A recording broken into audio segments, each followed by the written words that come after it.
You're in the drive-thru at your local Starbucks. You're feeling very groggy and sleep deprived. Whether you're tired from your job, your kids kept you up in the middle of the night, or just plain life in general, all you need is some coffee to wake you up. The line is long, and now your lack of sleep has taken a toll on your attitude. You instantly turn negative. Then it's finally your turn to pay for your order. The kind, cheerful, almost borderline annoying, full of life Starbucks worker smiles at you and says, "Here you go. The person in front of you has paid for your order today." What? You think to yourself. What did I do to deserve this random act of kindness from a complete stranger? You smile and say thank you to the kind employee. Your mood immediately changes. Your negative attitude changes all because a stranger has shown you kindness. And now, what do you want to do? You want to return the favor by making someone else's day. You feel like you could conquer anything. Studies have shown that there are many physical, emotional, and mental health benefits associated with kindness. Your body thrives from the dose of warm fuzzies, and in return makes us the well-rounded individuals that we could and should be. A smile from a stranger, someone putting your cart back at the grocery store, or your husband telling you look nice. All simple acts of kindness that can turn your frown upside down. It's just that simple. But if it is just that simple, everyone in the world must feel like they're floating on cloud 9. But do they? Unfortunately not. Major depression is a common mental disorder affecting adolescents in the United States. According to the National Institute of Mental Health, in the year of 2015, an estimated 2.8 million adolescents ranging from the ages of 12 to 17 in the United States had at least one major depressive episode in the past year. This number represents 11.4% of the U.S. population aged 12 to 17. With me being a teacher, this statistic affects me greatly. With these statistics, we can only assume what has caused these children to feel this way. Sometimes it's completely out of our control, but for some, we can try and make them feel more worthy. As stated by Patty O'Grady, kindness changes the brain by the experience of kindness. Children and adolescents do not learn kindness by only thinking about it or talking about it. Kindness is best learned by feeling it so you can reproduce it. When someone is kind to you, it's only natural to be kind back to them or kind to others. The endorphins that are produced activate the brain in areas of social connection and trust. You might be sitting back right now thinking, "Okay, Becky, we get it. But I can't be happy all the time, and you're not happy all the time.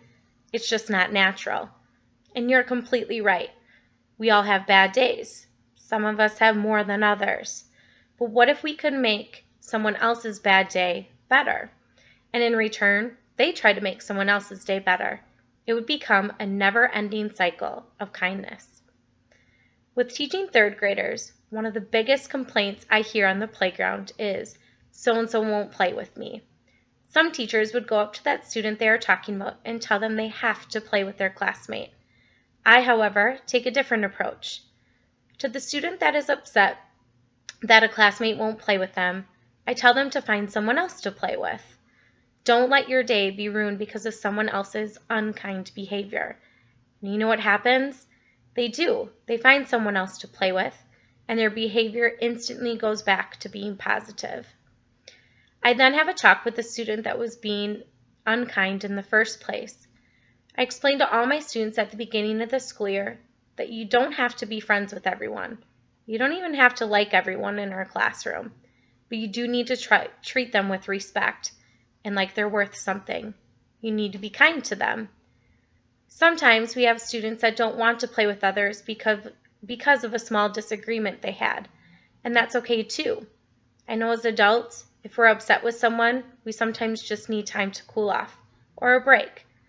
But after that time or break, it's important for us to be the bigger person and start treating them with respect and to be kind to them. My husband tends to say that one of my best and sometimes worse quality is that I can talk to anyone I meet. I take that as a compliment. He just doesn't appreciate it when we're in a hurry and I run into someone I know. He's right. I can go on and on talking to other people. That's just the way I've always been. It's a quality I've had since I've been little. My mom even told me that when I was in first grade, I cried because I was limited to only inviting 5 people to my birthday party. I wanted the entire first grade class. But what my mom was trying to tell me was that even though all these kids were my friends, she unfortunately did not want to supervise 100 first graders. And that's what kindness is all about. It's not always about inviting everyone everywhere you go.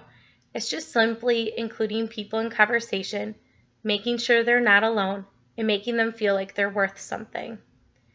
In today's world, we are faced with terrible tragedies. One in particular would be school shootings. Most of the time these happen because a student was bullied in school. What if those quiet, quirky, unliked kids were exposed to a person that gave them a compliment, sat by them at lunch, smiled at them on the street, or had a kind deed done for them? Would the world be a better place? Would these tragedies not have happened? We'll never know. But let's start this kindness in our schools and in our community. Have you been nice to somebody today?